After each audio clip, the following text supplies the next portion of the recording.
I know coffee jerky sounds wrong, and I thought the same thing until I tasted it. And now, I'm here to show you exactly why it works and why I'll never make jerky without coffee again. I mean, just look at that color and depth. Welcome to my backyard setup, where I cook up traditional and new barbecue recipes. I'm not here to tell you how to do it, I'm just showing you how I do it.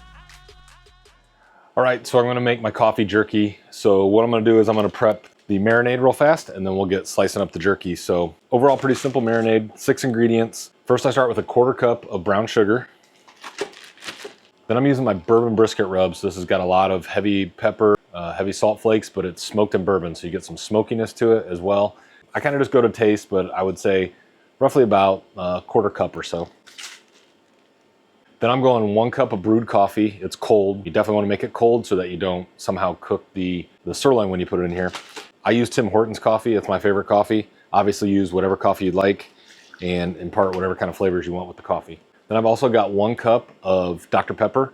Again, this is one that you can certainly substitute your other favorite colas, but I just love Dr. Pepper. Then I've got a 1/4 cup of soy sauce, just run-of-the-mill soy sauce. And then I've got a 1/2 cup of Bear Burtons W Sauce. Obviously you can substitute just regular Worcestershire sauce if you'd like, but again, complex flavors that you get with this one, huge fan of it. Get it all in there, go ahead and seal it up.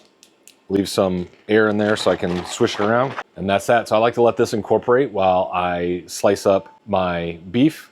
And that way everything can kind of just meld in the flavors together, and then we'll put it in there. So for this one, I like to use just top round. You can again use a lot of different cuts of beef, reasonably inexpensive compared to some other cuts. So here I've got just a deli slicer. Again, this is something that you can just do with a knife, however you'd like to do it. But what I'm gonna do is throw it in here and slice it up a little bit. When you're doing jerky, you want to get a lot of this fat off of there because it actually is not going to render down. This is also another optional step. A lot of times I'll just go to the butcher and bring it from what they've got out at the grocery store, and I'll just ask the butcher to slice it. I'm actually going to slice this against the grain, key slices.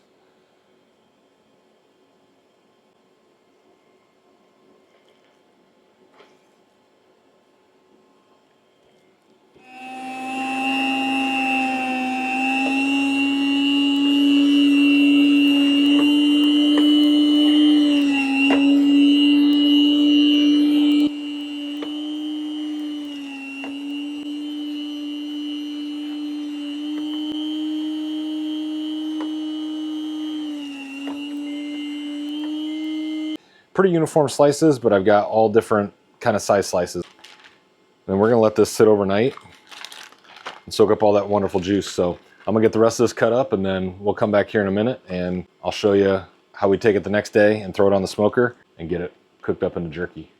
All right, so I've had the jerky in the marinade overnight. We're gonna get it out, we're gonna get it dried out, and then we're gonna get it on the smoker. I'm gonna run this on the Traeger Ironwood 885. First, we're gonna run at 180 degrees, so it's gonna be a real low temperature. You're gonna get some good smoky flavors, but it's also gonna dehydrate the meat and make it into jerky. Now, a lot of times with this one, I will put it all on the wire cooling racks like this. Certainly an optional choice, but I just like doing this because I'm gonna dry it all out, and then I can lay it on that, and then I can just take it in and off the smoker. What I'm gonna do is get quite a bit of paper towels, have it be a relatively thick 2 or 3 layers, because I am going to pull out the jerky and we're going to dry it off before it goes on the smoker. So again, had this in the marinade overnight, soaked up all those wonderful flavors from the marinade. Reason I gloved up here is, one is it's cold outside, there's snow out on the ground.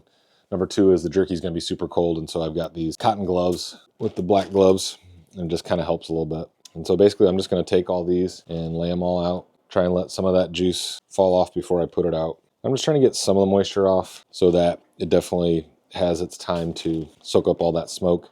You're not going to get it completely dry, but I'm going to lay all these out. Then we're going to take a paper towel over the top. All right, so that's a good first layer. Again, using a lot of paper towels, but hey, it's just what it is. So I'm just going to take and bat off all that excess moisture that's on the top. Again, everything that we've done last night with putting this in the marinade, it's all soaked up inside, so that little bit off the top. Again, I'm just taking that off so that I can get it nice and dry. So then we're just going to take these and lay them out. Put it here so you can see it a little better. So as you can see, I'm just trying to lay these out along the wire rack. Again, this is for easy transport. Probably won't be able to fit them all on these 2 wire racks, so I'll put some of them just straight on the grate. But what I'm trying to do is make sure that they're not touching, so they've got some airflow all the way around them. So there's a good rack there. All All right, so I've got the Traeger preheated up to 180 degrees. Again, we're running the whole smoke at 180 degrees, so real low and slow. We're gonna dehydrate the jerky and make it a little bit pliable. We'll check it about halfway through just to make sure that things are going well. But really, this is kind of one that you set and forget.